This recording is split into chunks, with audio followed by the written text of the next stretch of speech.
Apa itu SDGs? SDGs atau Sustainable Development Goals merupakan aksi global yang dibuat oleh pemimpin dunia termasuk Indonesia yang disahkan oleh PBB. Dalam SDGs terdapat 17 target yang diharapkan dapat merubah dunia pada tahun 2030 mendatang dalam hal menyelamatkan dunia demi meningkatkan kesejahteraan ekonomi masyarakat. SDGs memiliki 17 tujuan dan satu kajian capaian yang diagendakan dalam periode 2015 hingga 2030 tanpa kita sadari. Saat ini kemiskinan masih menjadi sorotan utama di Indonesia dan bahkan di dunia. Maka dari itu, kami dan kita semua harus ikut serta dalam mewujudkan tujuan SDGs yang pertama, yaitu Indonesia tanpa kemiskinan.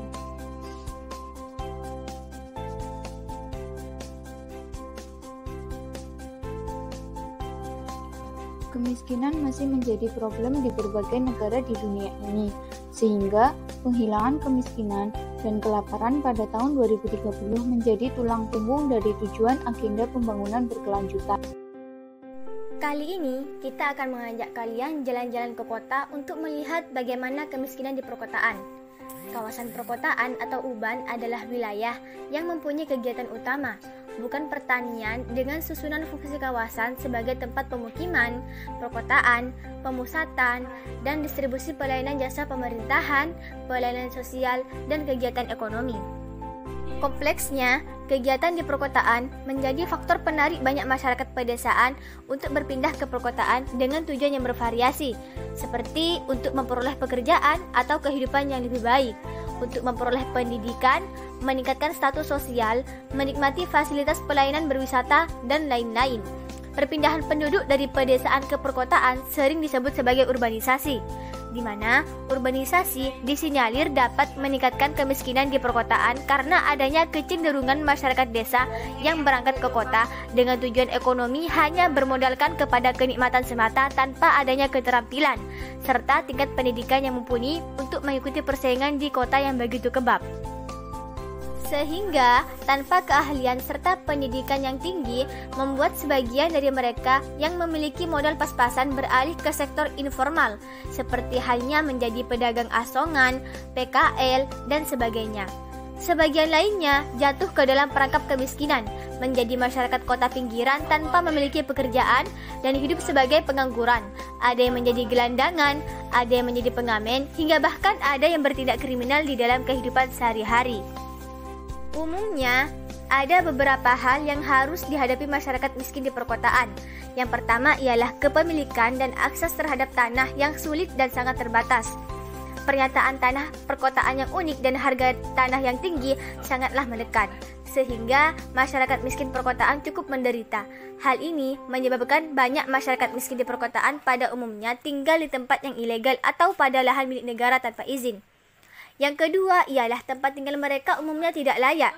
Perumahan bagi masyarakat miskin, khususnya di perkotaan, cenderung kumuh dan tidak layak, di mana berisiko tinggi terhadap kesehatan, keselamatan, dan keamanan mereka pun seringkali terjadi penertiban dan penggusuran, sehingga mengakibatkan masyarakat miskin tersebut semakin menderita.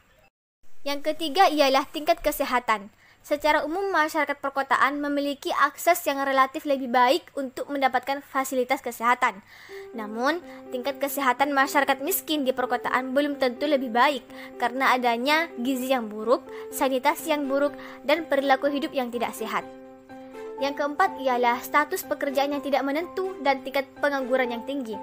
Masyarakat miskin umumnya memiliki learning proses yang rendah karena tidak adanya biaya untuk mengenyam pendidikan, baik di sekolah khusus ataupun di pelatihan yang dapat meningkatkan keterampilan mereka.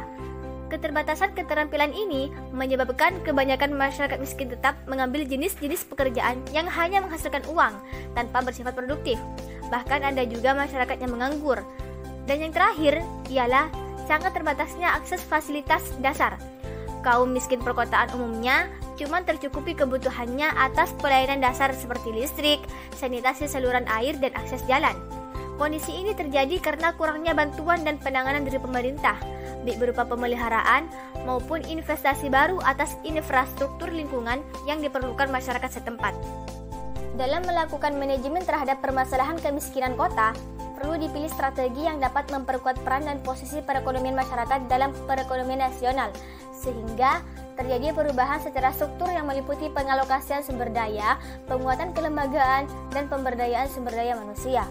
Oleh karena itu, program pengentasan kemiskinan hendaknya berpihak dan memberdayakan masyarakat miskin melalui pembangunan ekonomi dan peningkatan perekonomian yang diwujudkan dalam langkah-langkah strategis yang diarahkan secara langsung pada perluasan akses masyarakat miskin terhadap pembangunan dan menciptakan peluang bagi mereka untuk ikut serta dalam proses pembangunan sehingga masyarakat miskin mampu mengatasi kondisi keterbelakangannya.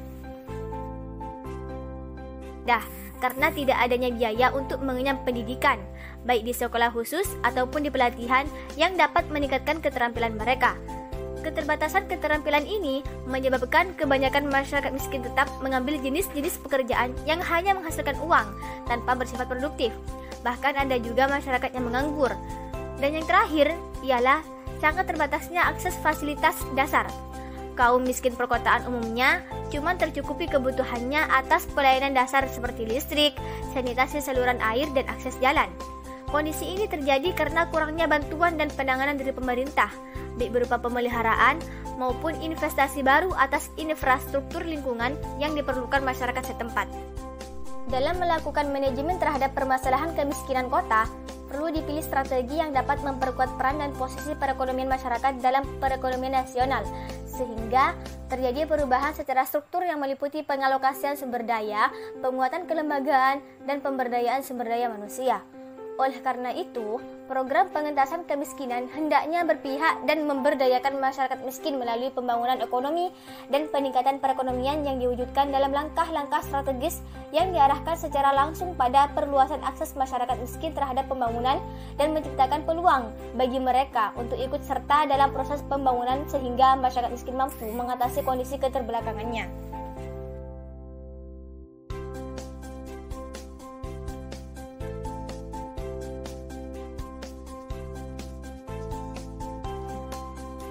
Lantas, bagaimana solusinya?